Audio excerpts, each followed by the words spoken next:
जब जब छठ पूजा होता है, आप एक चीज गौर कीजिएगा, आधा रांची खाली हो जाता है। तो आप इससे समझ सकते हैं कि कितने ज्यादा बाहर से लोग यहाँ पर आकर के बस गए हैं। और गाँव चले इसलिए जाते हैं। हाँ, ये सब बिहार चले जाते हैं क्योंकि धूमधाम से वहां पर छठ मनाया जाता है। बिहार, यूपी चले हाँ, जाते यूपी बिहार जहाँ से भी आते हैं। तो ये आप इससे समझ सकते हैं कि रांची जो स्टेट का कैपिटल है, उस जैसे जगह पे किस तरह से बाहरियों का दबदबा बना रहा है। देखिए, जो लोग रहते हैं, आइए, पढ़ाई-लिखाई करिए, कमाइए, खाइए, कौन रोका है? हम लोग भी जाते हैं बाहर का काम करने के लिए।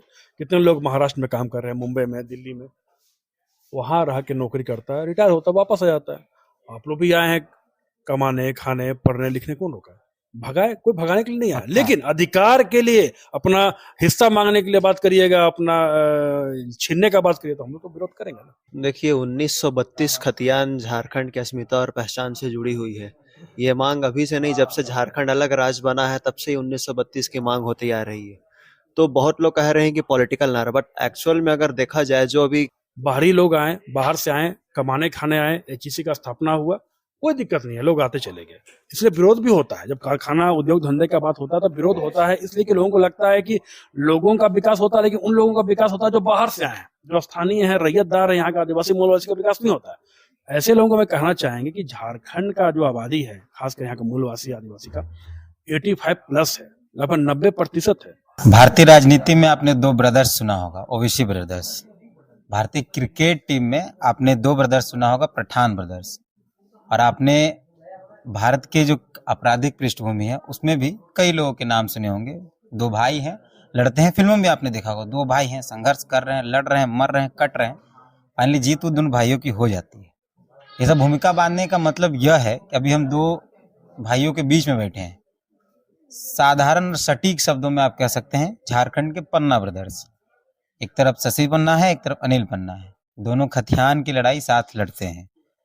अनिल पन्ना का इतिहास ये है कि अलग राज्य के बाद से ही, जब से खतियान आधार स्थानीयता की लड़ाई आग जो निकली, इन्होंने सड़क पर संघर्ष किया, संवैधानिक संघर्ष किया, तमाम विधायकों मंत्रियों से जो भी एक संघर्ष का तरीका है उसको तय किया। उसके बाद उनका ये जो है शशि पन्ना है, ये पिछले लंबे समय से स्थानीय नीति की लड़ाई को पिछले सरकार से ही लड़ रहे हैं, संघर्ष कर रहे हैं।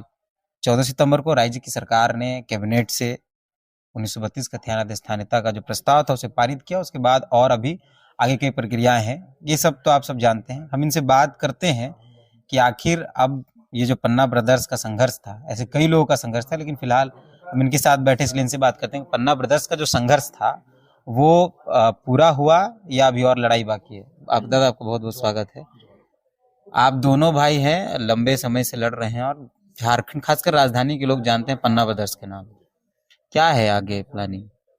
देखिए, सबसे पहले तो माननीय मुख्यमंत्री जी को धन्यवाद देंगे, जिन्होंने एक ऐतिहासिक फैसला लिया है।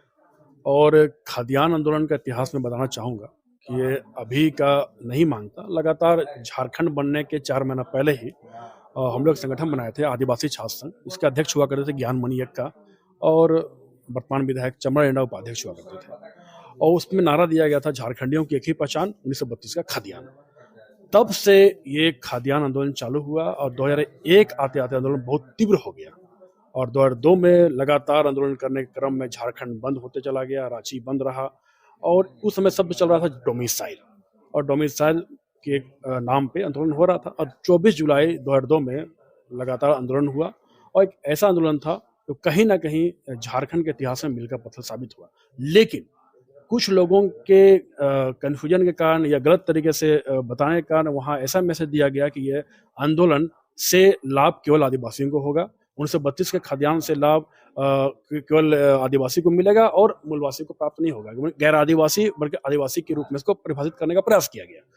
तो कुछ लोगों का, खासकर जो बाहरी मानसिकता के लोग थे, लोग काम कर रहे थे, लेकिन फिर भी हम लोग यूनाइट होकर आंदोलन किए, संघर्ष किए, और कहीं ना कहीं आंदोलन धीरे धीरे चलते रहा बाद में भी। और विगत 1 साल के अंदर में आंदोलन फिर तीव्र हो गया और नए लोग उभर के सामने आए, और देखेंगे कि मूलवासी के लोग इस पर ज्यादा बढ़ चढ़ के हिस्सा लिए, और सबका सहयोग था। और कहीं ना कहीं सरकार को यह निर्णय लेना पड़ा, और सरकार का भी मैनिफेस्टो में था, और उन्होंने 32 का। कितना खुशी है। देखिए, ये पहला स्टेज बोलेंगे, एक पहला कदम बढ़ा है, खुशी का बात तो है। लेकिन अब जब तक विधानसभा से लेके आगे तक प्रोसेस नहीं जाएगा और बढ़ेगा, तब तक हम लोग इंतजार करना होगा और वेट एंड वॉच में रहना होगा। लेकिन एक पहला कदम बढ़ा है, इसके लिए खुशी की बात है। शशि, कई लोग कह रहे हैं कि 32 पॉलिटिकल नारा था, खतियान को करना चाहिए था फोकस। देखिए 1932 खतियान झारखंड की अस्मिता और पहचान से जुड़ी हुई है। ये मांग अभी से नहीं, जब से झारखंड अलग राज्य बना है तब से ही 1932 की मांग होती आ रही है। तो बहुत लोग कह रहे हैं कि पॉलिटिकल नारा, बट एक्चुअल में अगर देखा जाए जो अभी कैबिनेट द्वारा पारित किया गया है कि 1932 में जो जो आवेदक अथवा उनके पूर्वज जो जिनका नाम खतियान में दर्ज है, उन लोग को झारखंडी कहलाया जाएगा, वो लोग स्थानीय कहलाएंगे। तो इसमें एक स्पष्ट कहना चाहता हूँ, अभी ये एक महज ये कैबिनेट से पास हुआ है, अभी इसमें बहुत सारा प्रारूप बनने वाली है, यहाँ तक कि जो लोग छूट गए, जैसे मैं एक उदाहरण के तौर पर देना चाहता हूँ कि यहाँ झारखंड में बहुत सारा फॉरेस्ट विलेजेस है। फॉरेस्ट विलेजेस का कोई सर्वे नहीं होता है। ये जो हम अभी बात कर रहे हैं सर्वे का, रेवेन्यू विलेजेस का ही सर्वे होता है। तो फॉरेस्ट विलेजेस का जो भी सर्वे नहीं होता है, आपको याद होगा 2006 में फॉरेस्ट राइट्स एक्ट बना था, उसके तहत वन पट्टा बहुतों को मिला है। तो सरकार से सुझाव है, अनुरोध है, अभी अब बहुत सारे इसमें चेंजेस होते रहेंगे, तो जो फॉरेस्ट राइट्स एक्ट के तहत जिनको जिनको वन पट्टा मिला है उनको भी इसमें जोड़ने की बात कही जाएगी। और दूसरी मतलब बात, आप कह रहे हैं कि एक ढांचा बना है, उसमें कई सुधार अभी बाकी है। जी, अभी इसमें कई सुधार बाकी है। इसमें फॉरेस्ट राइट्स एक्ट द्वारा जो वन पट्टा जिनको मिला उनको जोड़ा जाएगा। इसके बाद जहां जहां पर, जैसे अभी बहुत कोई बोल रहे थे कोल्हान में आंदोलन हो रहा है कि 1932 ने 1964, बल्कि जो 32 बोलते थे आज वो 64 बोलने लगे हैं अचानक से। तो मैं कोल्हान के बारे में बताना चाहता हूँ कि कोल्हान में भी 1906 आसपास और 1897 में वहां पर भी कैडेस्ट्रल सर्वे हुआ है। तो ऐसा नहीं है कि कोल्हान में सर्वे नहीं हुआ, कोल्हान में सर्वे हुआ है। और उसी आधार मैं आप लोगों के सामने एक झारखंड सरकार द्वारा जो एक पत्रांक जारी हुआ था, मैं एक उदाहरण के तौर पे देना चाहता हूँ। ये 25/2/2019 का है। ये पत्रांक संख्या 1754 है। इसमें एक चीज इसमें लिखा गया है कि अनुसूचित जाति और अनुसूचित जनजाति के लिए एक कट ऑफ डेट तय किया गया है। जो इसका आप देखिएगा 6B में, मैं आप लोगों को दिखाना चाहूंगा कि इसमें जो ST और SC के लिए जो कास्ट सर्टिफिकेट बनता है, उसमें कट ऑफ डेट सरकार द्वारा तय किया गया था कि अनुसूचित जाति के मामले में दिनांक 10/8/1950 और अनुसूचित जनजाति के मामले में दिनांक 6/9/1950 से पहले का जिनका रिकॉर्ड्स ऑफ राइट्स में दर्ज है, उन्हीं का कास्ट सर्टिफिकेट बनेगा। कहने का मतलब ये है कि हमारे लिए तो ये 1932 का खतियान का जो प्रस्ताव अभी कैबिनेट में आया है, उससे पहले ही से हमारे लिए 1932 का खतियान लागू है आदिवासी ST और SC के लिए। तो हमारे लिए कोई नई बात नहीं है। और कोल्हान के साथियों भी इस पत्रांक के बाद से पुराना खतियान के आधार पर वो लोग अपना कास्ट सर्टिफिकेट बनाए हैं। तो कोल्हान के साथियों को इसमें किसी भी तरह से दिग्भ्रमित होने की जरूरी नहीं है। ये जो भी अभी सुझाव आते जा रहा है, इसमें बहुत सारा चेंजेस आएगा और ये 9वीं अनुसूची में डालने की बात कही गई है।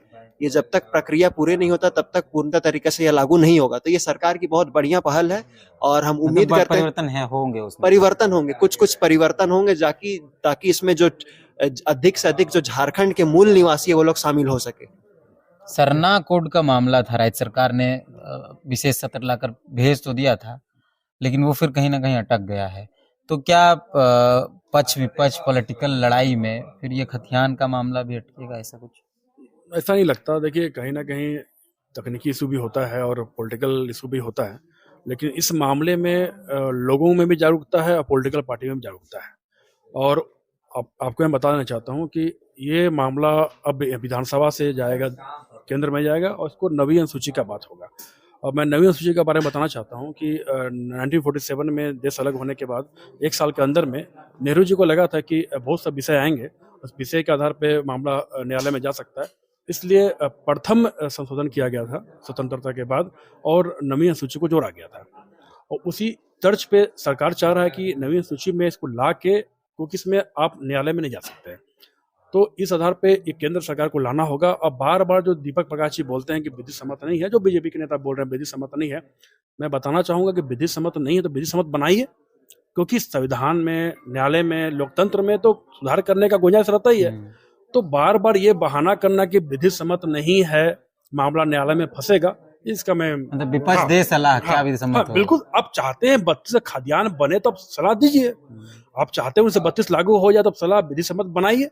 क्योंकि जब 9वीं अनुसूची का बात है, क्योंकि आप ऐसा समझ सकते हैं स्वर्ण आरक्षण के लिए ईडब्ल्यूएस के लिए भी आरक्षण दिया गया, नियम को बनाया गया, संविधान में चेंज किया गया।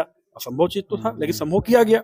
तो 1932 को चाहने वाले जो भी पार्टी के होंगे, झारखंडी मूल के होंगे, झारखंडी आदिवासी होंगे या हितोषी होंगे, ये विधि सम्मत बनाएंगे, नवीन सूची में ला के इसको जहां चेंज करना होगा, परिवर्तन करना होगा करे, और इसको जल्द से जल्द अपना काम करे, आगे बढ़ाए। दोनों को मिलके कर बिल्कुल। सरकार ने प्रस्ताव लाया, सरकार प्रस्ताव को आगे भेजेगा जो सुधार करना है।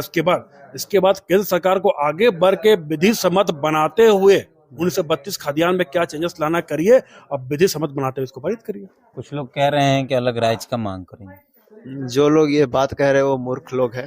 ठीक है, हाथी चले बाजार कुत्ता भौंके हजार। हेमंत सोरेन ने बहुत बढ़िया निर्णय लिया है, ये लोग को भौंकने दीजिए, कुछ होने वाला नहीं है। झारखंड की अस्मिता और झारखंड की पहचान 1932 खतियान से, यहाँ की भाषा, संस्कृति और परंपरा से है। जो बोल रहे हैं अलग राज्य की मांग कर रहे हैं, वो अपना जहाँ से आए हैं वहां जाकर के मांग करें, यहाँ नहीं मिलने वाले। अच्छा, कुछ लोग बाइट में ये बात कहते हैं कि 70% आबादी बाहरियों की है, 1 से 1.5 करोड़ 2 करोड़ लोग हम लोग हैं, तो 3.25 करोड़ आबादी में 1.5-2 करोड़ वही है, तो झारखंड के लोग कहाँ हैं? इसी को बोला जानकारी का अभाव। बाहर के लोग आए, झारखंड का सामाजिक संरचना, यहाँ का रीति रिवाज, परंपरा, यहाँ का इतिहास, भूगोल को नहीं जानते ना, तो ऐसा बात बोलेंगे। कोई भी व्यक्ति जहां रहता है वहां का रीति रिवाज, परंपरा, वहां का इतिहास, भूगोल जानना चाहिए। बाहरी लोग आए, बाहर से आए, कमाने खाने आए, एचईसी का स्थापना हुआ, कोई दिक्कत नहीं है, लोग आते चले गए। इसलिए विरोध भी होता है, जब कारखाना उद्योग धंधे का बात होता है तो विरोध होता है, इसलिए कि लोगों को लगता है कि लोगों का विकास होता है, लेकिन उन लोगों का विकास होता है जो बाहर से आए हैं, जो स्थानीय है, रैयतदार है, यहाँ का आदिवासी मूलवासी का विकास नहीं होता है। ऐसे लोगों को मैं कहना चाहेंगे कि झारखंड का जो आबादी है, खासकर यहाँ का मूलवासी आदिवासी का 85+ है, लगभग 90% है। 10% होंगे जो बाहर से आए होंगे और रहते होंगे। इसमें रहने या निवास करने में कहाँ किसी को आपत्ति है। भारत एक देश है, रहने लोकतंत्र में या यहाँ के जो भारत की जो नागरिकता है इसको प्राप्त है, लेकिन हर राज्य का एक अपना अस्थायी ठिकाना होता है। यहाँ तो यही स्थिति है कि बिहार का लोगों का, कुछ लोगों का पास वोटर आईडी बिहार का भी होगा, यहाँ का भी होगा। जब एक देश है तो एक वोटर आईडी होना चाहिए, एक आधार कार्ड होना चाहिए, उसी प्रकार खाद्यान्न भी एक होना चाहिए। अब जहाँ कर ले प्राप्त करिए, लेकिन यहाँ तो खाद्यान्न में भी ये लोग जो बताना चाह रहे हैं 2000 के बाद का, कैसे होगा भाई? जब बिहार में 1932 लागू है, समझना चाहिए। ऐसे लोगों का जो कुछ लोग हैं जो बोले जानकारी का अभाव मानेंगे इसको। छठ आने वाला है एसएससी, लगभग लगता है राजधानी शांत हो जाता है, इसको कैसे देखते हैं? देखिए, जब जब छठ पूजा होता है, आप एक चीज गौर कीजिएगा, आधा रांची खाली हो जाता है। तो आप इससे समझ सकते हैं कि कितने ज्यादा बाहर से लोग यहाँ पर आकर के बस गए हैं। और इसलिए ये सब बिहार चले जाते हैं, क्योंकि धूमधाम से वहां पर छठ मनाया जाता है। बिहार यूपी चले जाते, यूपी बिहार जहां से भी आते हैं। तो ये आप इससे समझ सकते हैं कि रांची जो स्टेट का कैपिटल है, उस जैसे जगह पे किस तरह से बाहरियों का दबदबा बना रहा है। तो आज हम इसलिए तो 1932 खतियान का मांग कर रहे हैं कि 1932 खतियान है, ये इसको नियोजन में प्राथमिकता देना चाहिए, और जो खतियानधारी है वही झारखंडी है। आप बाहर से आकर के आप लिट्टी चोखा बेचिए, दूध बेचिए, कोई दिक्कत नहीं है, आप बिजनेस कीजिए, हम लोग कोई रोक नहीं लगा रहे हैं। लेकिन सरकारी नौकरी में जहां तक हक और अधिकार की बात है, उसमें पहली प्राथमिकता झारखंडी को मिलनी चाहिए। और यही तो हमारा छोटा सा डिमांड है, इसमें कोई हम लोग किसी को भगा नहीं रहे हैं। लेकिन जिस तरह से कुछ लोगों का बयान आ रहा है कि हम लोग को भगा रहा है, घुसपैठी कर रहा है, कौन घुसपैठी कर रहा है, कौन भगा रहा है? हम लोग तो अभी तक किसी को भगाने की बात नहीं कहे हैं किसी भी तरह से। ये अपने से स्वतः कोई कुछ भी बात बोल करके समाज में माहौल खराब करने की कोशिश कर रहे हैं। ऐसे लोगों से हम लोगों को बचना होगा। लेकिन हाँ, अगर झारखंड, हम एक चीज और भी मैं कहना चाहता हूँ, ये हेमंत सोरेन की सरकार है, ये योगी आदित्यनाथ की सरकार नहीं है, यहाँ बुलडोजर नहीं चलेगा। लेकिन हाँ, अगर आप झारखंडियों को मजबूर कीजिएगा तो झारखंड सरकार भी आपके ऊपर बुलडोजर चलाने के लिए मजबूर होंगे। क्या नहीं भगा रहे हैं? देखिए, जो लोग रहते हैं, आइए, पढ़ाई लिखाई करिए, कमाइए, खाइए, कौन रोका है? हम लोग भी जाते हैं बाहर काम करने के लिए। कितने लोग महाराष्ट्र में काम कर रहे हैं, मुंबई में, दिल्ली में, वहां रह के नौकरी करता है, रिटायर होता है, वापस आ जाता है। आप लोग भी आए हैं कमाने, खाने, पढ़ने, लिखने, कौन रोका है? भगाए? कोई भगाने के लिए नहीं आया, लेकिन अधिकार के लिए, अपना हिस्सा मांगने के लिए बात करिएगा, अपना छीनने का बात करिए, तो हम लोग तो विरोध करेंगे ना। भगा नहीं रहे हैं। भगा कौन? देखिए भैया, पन्ना ब्रदर्स ने स्पष्ट कर दिया है, कोई भगा होगा नहीं रहे हैं। ये एक माहौल बनाया गया है झूठ में। इनका कहना है कि हम अपने अधिकारों के लिए संघर्ष कर रहे हैं और करेंगे। तो जो लोग भी यह बात बार बार माहौल बना रहे हैं कि भगा दिया जाएगा, ये सिर्फ अफवाह है क्या? आप दोनों का बहुत बहुत धन्यवाद समय देने के लिए, शशि और अनिल भैया। हम ऐसे ही और कई लोगों से मिलाएंगे जिन्होंने आंदोलन में अपना हिस्सा दिया है, अपना समय दिया है और इस आंदोलन को आगे बढ़ाया है। जोहार।